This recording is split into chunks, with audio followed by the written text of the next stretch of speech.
So 2026 ಅಲ್ಲಿ RCB Chinnaswamy stadium ಅಲ್ಲಿ ಆಡೋದು 99% ಡೌಟೇ. ಸೊ ರೀಸನ್ ಐ ಥಿಂಕ್ ಎಲ್ಲರಿಗೂ ಗೊತ್ತೇ ಇದೆ.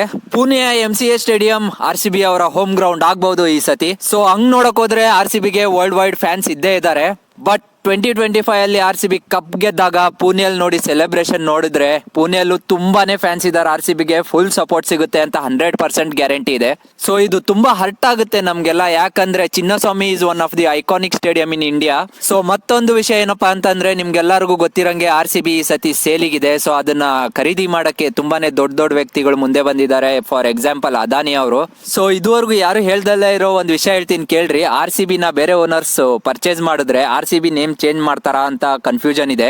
ಇದು ಯಾಕೆ ಹೇಳ್ತಾ ಇದ್ದೀನಿ ಅಂದ್ರೆ, ಫಸ್ಟ್ ಹೈದರಾಬಾದ್ ಇದ್ದಿದ್ದು ಡೆಕ್ಕನ್ ಚಾರ್ಜರ್ಸ್ ಅಂತ. ಸೊ ಓನರ್ಸ್ ಚೇಂಜ್ ಆದ್ರು. ಸೆನ್ ನೆಟ್ವರ್ಕ್ಸ್ ಅವರು ಪರ್ಚೇಸ್ ಮಾಡಿದ್ಮೇಲೆ ಅದು ಸನ್ ರೈಸರ್ಸ್ ಹೈದರಾಬಾದ್ ಅಂತ ಆಯ್ತು. ಸೊ ಇದೇ ತರ ಬೇರೆ ಓನರ್ಸ್ ಪರ್ಚೇಸ್ ಮಾಡಿದ್ರೆ RCB ಹೆಸರನ್ನ ಚೇಂಜ್ ಮಾಡ್ತಾರೋ ಇಲ್ವೋ ಅಂತ ಡೌಟ್ ಇದೆ. ಸೊ ನಿಮ್ಗೇನ್ ಅನ್ಸುತ್ತೆ ಇದ್ರ ಬಗ್ಗೆ ಹೇಳ್ರಿ. ಸೊ ಇನ್ನೊಂದು ವಿಷಯ, ಒಬ್ರು ಫ್ಯಾನ್ ವಿಡಿಯೋ ನೋಡಿದೆ, ನನಗೆ ತುಂಬಾನೇ ಖುಷಿ ಆಯ್ತು.